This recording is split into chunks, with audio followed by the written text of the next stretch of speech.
ಬಹಳ ದಿನದ ಸಂಬಂಧಗಳ ಮಾತುಗಳು. ಇವತ್ತು ರಾಜೇಂದ್ರ ಅವರಿಗೆ ನಮನ ಅನ್ನತಕ್ಕಂಥದಕ್ಕಿಂತ ರಾಜೇಂದ್ರನ ವಿಚಾರಧಾರೆ ಹಿಡಿದುಕೊಂಡು ಬಂದಿರತಕ್ಕಂಥ ಬುದ್ಧನವರಿಗೂ ಇದು ನಮನ ಅನ್ನತಕ್ಕಂಥದ್ದು ನಾನು ತೆಗೆದುಕೊಳ್ಳಬೇಕು.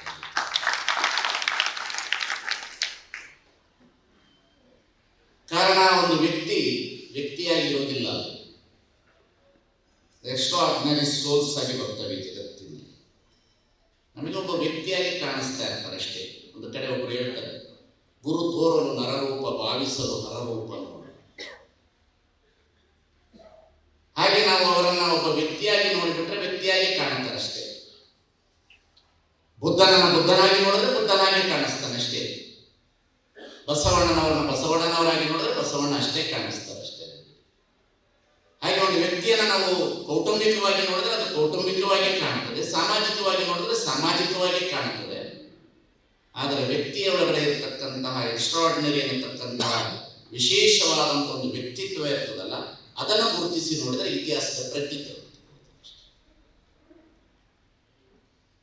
ಇತಿಹಾಸದ ಪ್ರಜ್ಞೆಯನ್ನು ತೆಗೆದುಕೊಳ್ಳೋದಕ್ಕಾಗಿ ಒಂದು ನಮನ,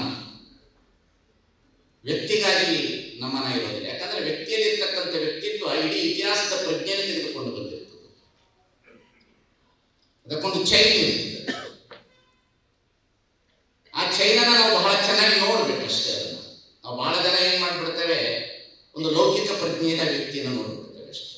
ಅದು ಅವರವರ ಚಿಂತನೆಯ ಸರಣಿ ಅಷ್ಟೇ. ಅದು ಅವರು ನೋಡುವಂತ ಭಾವ. ಆದರೆ ರಾಜೇಂದ್ರನವರ ಒಂದು ಹೋರಾಟಗಾರನಾಗಿ ನೋಡಿದ್ರೆ ಅಷ್ಟೇ ಹೋರಾಟಗಾರರಾಗಿ ಕಾಣ್ತಾರೆ. ಒಬ್ಬ ಕೌಟುಂಬಿಕದ ಅಣ್ಣನಾಗಿ ನೋಡಿದ್ರೆ ಅಣ್ಣನಾಗಿಯೇ ಕಾಣಿಸ್ತಾರೆ. ಅಥವಾ ಗಂಡನಿಗೆ ಹೆಂಡತಿಯಾಗಿ ಕಾಣಿಸ್ತದೆ, ಹೆಂಡತಿಗೆ ಗಂಡನಾಗಿ ಕಾಣಿಸ್ತದೆ, ತಂದೆ ತಾಯಿಯಾಗಿ ಮಕ್ಕಳಿಗೆ ತಂದೆ ತಾಯಿಯಾಗಿ ಕಾಣಿಸ್ತದೆ ಅಷ್ಟೇ. ಅದನ್ನು ಮೀರಿದ ಕಾಣಿಸ್ಲಿಕ್ಕೆ ನಮ್ಮ ಕೈಯಲ್ಲಿ ಸಾಧ್ಯ ಇರೋದಿಲ್ಲ. ಆದರೆ ಇಷ್ಟೆಲ್ಲ ಆತ್ಮಗಳು ಸೇರಿಕೊಂಡು ಆ ಆತ್ಮಕ್ಕೆ ನಮನ ಸಲ್ಲಿಸ್ತಾ ಇದ್ದಾರೆ ಅಂದ್ರೆ ಆ ಆತ್ಮದ ಎಕ್ಸ್ಟ್ರಾರ್ಡಿನರಿ ಪವರ್ ಇದೆ. ಅದರೊಳಗಡೆ ಇರ್ತಕ್ಕಂಥ ಶಕ್ತಿ ಏನು? ಬುದ್ಧದೇವ ಇಲ್ಲ ಹಾಗಾದ್ರೆ, ಆದರೆ ಬುದ್ಧನನ್ನ ನಾವು ನೆನೆಸ್ತೇವೆ. ಹಾಗಾದ್ರೆ ಅದರಲ್ಲಿ ಇರ್ತಕ್ಕಂಥ ಶಕ್ತಿ ಏನು? ಗಾಂಧೀಜಿಯವರಿಲ್ಲ ಇವತ್ತು ನಮ್ಮೆದುರಿಗೆ, ಆದರೆ ಗಾಂಧೀಜಿಯವರ ಮಾತುಗಳನ್ನು ನಾವು ಮರುಕಳಿಸ್ತೇವೆ. ಹಾಗಾದ್ರೆ ಅದರಲ್ಲಿ ಇರ್ತಕ್ಕಂಥ ಶಕ್ತಿ ಏನು? ಬಸವಣ್ಣನವರ ನಮ್ಮೆದುರಿಗೆ ಇಲ್ಲ, ಆದರೆ ಬಸವಣ್ಣನವರ ಕಳಬೇಡ ಕುಲಬೇಡ ಅನ್ನತಕ್ಕಂಥ ಮಾತು ಸದಾ ನಮ್ಮನ್ನು ಧ್ವನಿಸುತ್ತಿರ್ತದಲ್ಲ, ಅದರ ಶಕ್ತಿ ಏನು? ನಾವು ಬಹಳ ಜನ ಏನ್ ಮಾಡ್ತೇವೆ ಅಂತಂದ್ರೆ, ಬಹಳ ಚೆನ್ನಾಗಿ ನಡೀತೀವಿ ವೇದಿಕೆ ಒಳಗಡೆ. ಅವರು ರಾಜಕಾರಣಿ ಆಗಬೇಕಾಗಿತ್ತು ಅಂತ, ಅದು ಆಗಬೇಕಾಗಿತ್ತು. ಯೋಗ್ಯತೆ ಯೋಗದ ಬಗ್ಗೆ ಇರೋದಿಲ್ಲ. ಅವರು ಒಂದು ಲೆಕ್ಕದಲ್ಲಿ ರಾಜಕಾರಣಿ ಆಗಿದ್ರೆ ಇನ್ನೊಂದಿಷ್ಟು ಕೆಲಸ ಆಗ್ತಿತ್ತೆ ಹೊರತು ಅದಕ್ಕಿಂತಿಲ್ಲ. ಆದರೆ ಅವರು ರಾಜಕಾರಣಿ ಆಗಲಾರದೆ ಈ ಸಮಾಜದಲ್ಲಿ ಒಳ್ಳೆ ಮನುಷ್ಯತ್ವದ ಮನುಷ್ಯರಾಗಿ ಉಳಿದಲ್ಲ, ಅದು ಬಹಳ ದೊಡ್ಡ. ಬಹಳ ಜನ ರಾಜಕಾರಣಿಗಳಾಗ್ತಾರೆ, ಮನುಷ್ಯತ್ವದ ಮನುಷ್ಯ ಆಗ್ತಾರೆ. ರಾಜಕಾರಣಿ ಆಗೋದಿಲ್ಲ. ಒಂದು 25 ಕೋಟಿ ಅವರು, ಒಂದು 25 ಕೋಟಿ ರಾಜಕಾರಣಿ, ಇಷ್ಟೇ ರಾಜಕಾರಣಿ. ಅವರೊಂದು 25 ಕೋಟಿ, ಒಂದು ರಾಜಕಾರಣ ಅಷ್ಟೇ. ಅದಕ್ಕಿಂತ ಮೀರಿದೇನು ರಾಜಕಾರಣ ಇಲ್ಲ ನನಗೆ ತಿಳಿದ. ಏನು ಬುದ್ಧನ ತರ ಅರಮನೆ ಬಿಟ್ಟು ಬಂದ ರಾಜಕಾರಣವು, ಅಥವಾ ಬಸವಣ್ಣನ ತರ ವಿಜ್ಞಾನ ಆಸ್ಥಾನವನ್ನು ಬಿಟ್ಟು ಬಂದ ರಾಜಕಾರಣವು. ರಾಜಕಾರಣ ಅಂದ್ರೆ ಏನು? ಬಹಳ ಜನರ ಅಪೇಕ್ಷೆ ಅವರು ರಾಜಕಾರಣಿ ಆಗಬೇಕಿತ್ತು ಅಂತ. ನನ್ನ ಮನಸ್ಸಿನಲ್ಲಿ ಅವರು ರಾಜಕಾರಣಿಗಳಾಗದೆ ಮನುಷ್ಯತ್ವದ ಮನುಷ್ಯರಾಗಿ ಉಳಿದುವುದಲ್ಲ, ಅದು ಬಹಳ ಒಳ್ಳೆಯದು ಅನ್ನತಕ್ಕಂಥ. ಎಲ್ಲೋ ಗೋವಿಂದ ಗೌಡರಂತವ್ರು ಒಬ್ಬೊಬ್ಬರು ಉಳಿತಾರೆ ಅಷ್ಟೇ. ನಮ್ಮ ಭಾಗದಲ್ಲಿ ಅವರ ಭಾವಚಿತ್ರಗಳಿಗೆಲ್ಲ ಪ್ರತಿದಿನ ಟೀಚರ್ಸ್ಗಳು ಹೂ ಹಾಕಿ ನಮಸ್ಕಾರ ಮಾಡಿ ಕೆಲಸ.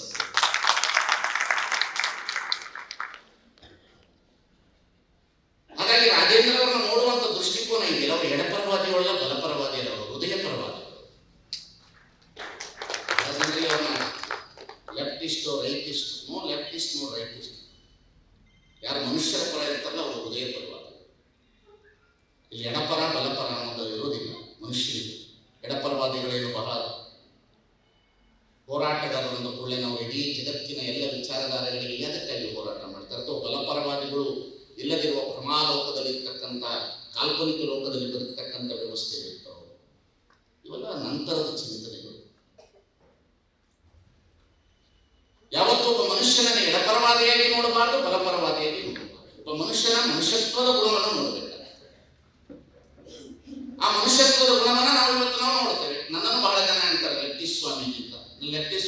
ಅಂದ್ರೆ ಏನು? ಹಾಗಾದ್ರೆ ಬಹಳ ಪೂಜೆ ಮಾಡಿದ ಕೂಡಲೇ ನಾವು ರೈಟಿಸ್ಟ್ ಸ್ವಾಮೀಜಿ ಅಂದ್ರೆ ಅರ್ಥ ಆಗೋದಿಲ್ಲ ನನಗೆ. ಲೆಫ್ಟಿಸ್ಟ್ ರೈಟಿಸ್ಟ್ ಅಂದ್ರೆ ಗೊತ್ತಾಗೋದಿಲ್ಲ. ಯಾವ ಮನುಷ್ಯನ ನೊಂದವರ ನೋವು ನೋಯದವರ ಅಂತ ಬರ್ತದೆ. ಯಾರು ಮನುಷ್ಯನ ನೋವನ್ನು ಅರ್ಥ ಮಾಡಿಕೊಂಡಿರ್ತಾರೆ ಅವರೆಲ್ಲರ ಹೃದಯದಲ್ಲಿ ಇರ್ತಾರೆ. ಕೇವಲ ವಿಚಾರದಿಂದ ಕೂಡಿಕೊಂಡು ಹೋಗ್ತಾ ಇದ್ರೆ ಅದು ಲೆಫ್ಟಿಸ್ಟ್ ಆಗುತ್ತೆ, ರೈಟಿಸ್ಟ್ ಆಗುತ್ತೆ. ನಾ ರಾಜೇಂದ್ರ ಅವ್ರ ಜೊತೆಗೆ ಯಾಕೆ ಸಂಬಂಧ ಇಟ್ಕೊಂಡಿರ್ತೀವಿ, ಯಾಕೆ ಅವ್ರ ಜೊತೆಗೆ ಮಾತನಾಡ್ತಾ ಇರ್ತೀವಿ, ಯಾಕೆ ಅವ್ರ ಜೊತೆಗೆ ಹೋಗ್ತಾ ಇರ್ತೀವಿ ಅಂದ್ರೆ ಅವರು ದೇವರಿಗಾಗಿ ಬದುಕಿದವರಲ್ಲ, ದೇವರು ನಿರ್ಮಾಣ ಮಾಡಿರುವ ಮನುಷ್ಯರಿಗಾಗಿ ಬದುಕಿದವರು. ಅದಕ್ಕಾಗಿ ಅವರು ದೇವರಿಗಾಗಿ ಬದುಕೋರು ಬಹಳ ಜನ ಇದ್ದಾರೆ, ಮನುಷ್ಯರಿಗಾಗಿ ಬದುಕೋರು ಬಹಳ ಕಡಿಮೆ. ದೇವರಿಗಾಗಿ ಬದುಕೋರು ಇದ್ದಾರೆ, ದೇವರನ್ನು ಉಳಿಸಿಕೊಳ್ಳುವುದಕ್ಕಾಗಿ ಬದುಕೋರು ಇರುತ್ತಾರೆ, ಆದ್ರೆ ಮನುಷ್ಯರಿಗಾಗಿ ಬದುಕೋರು ಬೇಕಲ್ಲ. ಏನು ಮನುಷ್ಯರಿಗಾಗಿ ಏನು ಬದುಕಬೇಕಾಗ್ತದೆ? The fundamental basic of human rights ಅಂದ್ರೆ ಮನುಷ್ಯನಿಗಾಗಿ ಬದುಕೋದೇನು? ಅನ್ನ, ಅರಿವು, ಆಶ್ರಯ. ಮನುಷ್ಯನಿಗೆ ಬೇಕಾಗಿರ್ತಕ್ಕಂಥದ್ದೇನು? ಅನ್ನ ಬೇಕು, ಬದುಕಲಿಕ್ಕೆ ಒಂದಿಷ್ಟು ಜ್ಞಾನ ಬೇಕು, ಮೈ ಮುಚ್ಚಲಿಕ್ಕೆ ಅಷ್ಟು ಬಟ್ಟೆ ಬೇಕು, ಇರ್ಲಿಕ್ಕೆ ಒಂದು ಮನೆ ಬೇಕು, ರೋಗ ರುಜಿನ ಬಂದ್ರೆ ಔಷಧಿ ಬೇಕು. ಇದಕ್ಕೆ ಹೋರಾಟ ಮಾಡುವವರೆಲ್ಲರೂ ಅದರ ಯಾರು? ಅದನ್ನು ಅವರು ಮಾಡ್ಕೊಂಡು ಬಂದಿದ್ದಷ್ಟೇ. ಅವರು ದೊಡ್ಡ ಗುಡಿ ಕಟ್ಟಲಿಕ್ಕೆ ಹೋಗ್ಲಿಲ್ಲ, ದೊಡ್ಡ ಗುಡಿ ಕಟ್ಟಲಿಕ್ಕೆ ಹೋಗ್ಲಿಲ್ಲ. ಅವರು ಬಂದಿದೆ ಅವರ ಹೋರಾಟ ಏನು? ಮನುಷ್ಯನಿಗೆ ಅನ್ನ ಸಿಗಬೇಕಪ್ಪ, ಅವ್ರಿಗೆ ಇರ್ಲಿಕ್ಕೆ ಒಂದು ಮನೆ ಬೇಕು, ಅವ್ರಿಗೆ ಒಂದಿಷ್ಟು ಬದುಕಲಿಕ್ಕೆ ಜ್ಞಾನ ಬೇಕು, ಒಂದಿಷ್ಟು ರೋಗ ರುಜಿನ ಬಂದ್ರೆ ಔಷಧಿ ಬೇಕು, ಮುಪ್ಪಿನ ಕಾಲದಲ್ಲಿ ಒಂದಿಷ್ಟು ಆಶ್ರಯದ ಮನೆ ಬೇಕು. ಮುಗಿದೋಗಿ ಇದಕ್ಕಿಂತ ಏನು ಬಯಸ್ತೀವಿ? ನೀವು ಏನ್ ಬಯಸ್ಲಿಕ್ಕೆ ಸಾಧ್ಯ? ಇದನ್ನ ಮೀರಿ ಏನ್ ಗಳಿಸಲಿಕ್ಕೆ ಸಾಧ್ಯ ಇದೆ ಈ ಜಗತ್ತಿನಲ್ಲಿ? ಇದನ್ನ ಮೀರಿ ನೀವು ಈ ಜಗತ್ತಿನಲ್ಲಿ ಯಾರು ಏನು ಕೊಡ್ಲಿಕ್ಕೆ ಸಾಧ್ಯ ಇದೆ ಹೇಳಿ ಅಲ್ವಾ? ಹೇಳ್ಬೋದು ಮಂತ್ರವಾದಿಗಳು, ಅರ್ಧ ಗಂಟೆಯಲ್ಲಿ ನಿನ್ನ ಮನೆಯನ್ನು ಉದ್ಧಾರ ಮಾಡುತ್ತೇನೆ ಅಂತ ಅಲ್ವಾ?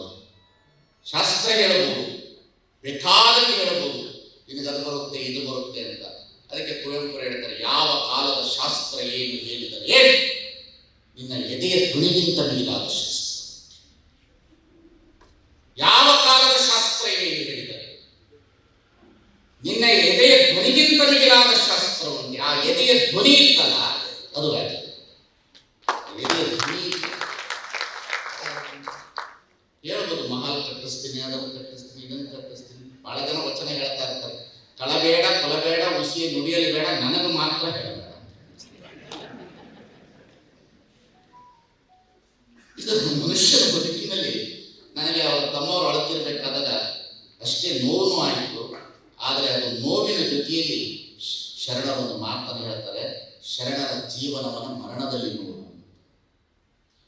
ಇವತ್ತು ನೋಡ್ತಾ ಇದ್ದೀವಿ ರಾಜೇಂದ್ರ ಯಾರು, ಇವತ್ತು ಕೇಳ್ತಾ ಇದೆ ನಮ್ಮ ಕಿವಿಗಳು ರಾಜೇಂದ್ರ ಯಾರು, ಇವತ್ತು ನಮ್ಮ ಹೃದಯ ಹೇಳ್ತಿದೆ ರಾಜೇಂದ್ರ ಯಾರು, ಇವತ್ತು ನಮ್ಮ ಕೈಗಳು ಹೇಳ್ತಾ ಇದೆ ರಾಜೇಂದ್ರ ಯಾರು, ನಮ್ಮ ಮನಸ್ಸುಗಳು ಹೇಳ್ತಾ ಇದೆ ಅವರನ್ನು ಯಾಕೆ ನಾವು ಕಳ್ಕೊಂಡು. ಯಾಕೆ ಹೇಳ್ತೀನಿ, ಒಳಗಿರ್ತಕ್ಕಂಥ ವ್ಯಕ್ತಿತ್ವದ ಗುಣ ಅರ್ಥ ಆಗಬೇಕಾದ್ರೆ ಬಹಳ ಕಷ್ಟ, ಬಹಳ ಕಷ್ಟ. ಏನ್ ದೊಡ್ಡವರಾಗೋದೇನು ದೊಡ್ಡ ಮಾತಲ್ರಿ. ಶೇರ್ ಮಾರ್ಕೆಟ್ನಲ್ಲಿ ದುಡ್ಡು ಹಾಕಿದ್ರೆ ದೊಡ್ಡವರಾಗ್ತೀವಿ. ಮನೆ ಕಟ್ಟೋದೇನು ದೊಡ್ಡ ಮಾತಲ್ಲ, ಬೇಕಾದಷ್ಟು ಮನೆ ಕಟ್ಟಬಹುದು. ಯಾರಿಗೆ ಮನೆ ಇಲ್ಲ? ಬೇಕಾದಷ್ಟು ದೊಡ್ಡ ಮನೆಗಳನ್ನು ಕಟ್ಟಬಹುದು ಈ ಜಗತ್ತಿನಲ್ಲಿ. ಆದರೆ ಈ ಮರ್ತ್ಯ ಲೋಕಕ್ಕೆ ಬಂದಿರತಕ್ಕಂಥ ಮನುಷ್ಯನ ಧರ್ಮ ಅಂದ್ರೆ ಏನು ಅನ್ನತಕ್ಕಂಥ ಅರಿವಿನ ಪ್ರಜ್ಞೆಯನ್ನು ಇಟ್ಕೊಂಡು ಬರೀತೀವಿ. ಯಾತಕ್ಕಾಗಿ ಮನುಷ್ಯ ಈ ಜಗತ್ತಿಗೆ ಬಂದಿದ್ದೇವೆ ಅನ್ನತಕ್ಕಂಥದನ್ನು ಮೊದಲು ಅರ್ಥ ಮಾಡ್ಕೊಳ್ಬೇಕಾಗ್ತದೆ ಮನುಷ್ಯ. ಬಹಳ ಜನರನ್ನ ಕೇಳ್ರಿ, ವಾಟ್ ಇಸ್ ಲೈಫ್, ಜೀವನ ಅಂದ್ರೆ ಏನಂತ ಯಾರಾದ್ರೂ ಕೇಳ್ರಿ. ಇವತ್ತಿನ ವಯಸ್ಸಿನ ಹುಡುಗರನ್ನ ಕೇಳ್ರಿ, what is life? Life is heat and drink and dance ಅಂತ ತಿನ್ನಂತೀವ ಅಂತಾರೆ. ಅಷ್ಟೇ ತಾನೆ, ಅದಕ್ಕಿಂತ ಮೀರಿ ಇನ್ನೇನು ಹೇಳ್ತಾನೆ? ನಾನು ನಗನಗ್ತಾನೆ ಮಾತನಾಡ್ತೇನೆ. ಯಾಕೆಂದ್ರೆ ರಾಜೇಂದ್ರ ಹೋಗಿಲ್ಲ, ಆ ನೋವಿನಲ್ಲಿಲ್ಲ, ಅವರು ಕೊಟ್ಟಿರ್ತಕ್ಕಂಥ ವಿಚಾರದ ಬೆಳಕಿನಲ್ಲಿ ಇನ್ನೂ ಬದುಕ್ತೇವೆ ಅನ್ನತಕ್ಕಂಥ ವಿಚಾರದಲ್ಲಿ ನಾನು ಮಾತನಾಡ್ತೇನೆ. ಈ ರೀತಿಯ ಇನ್ನಷ್ಟು ವಿಡಿಯೋಗಳು ನಿಮಗೆ ಸಿಗಬೇಕೇ? ಹಾಗಾದ್ರೆ ಈಗಲೇ ನ್ಯೂಸ್ ಮಲ್ನಾಡ್ ಚಾನೆಲ್ನ ಸಬ್ಸ್ಕ್ರೈಬ್ ಆಗಿ, ಕೆಳಗಿರೋ ಸಬ್ಸ್ಕ್ರೈಬ್ ಬಟನ್ ಮೇಲೆ ಕ್ಲಿಕ್ ಮಾಡಿ ಉಚಿತವಾಗಿ ಸಬ್ಸ್ಕ್ರೈಬ್ ಆಗಿ. ನಿಮ್ಮ ಒಂದೊಂದು ಸಬ್ಸ್ಕ್ರೈಬ್ ಕೂಡ ನಮಗೆ ಬೆಂಬಲ, ಸ್ಫೂರ್ತಿ.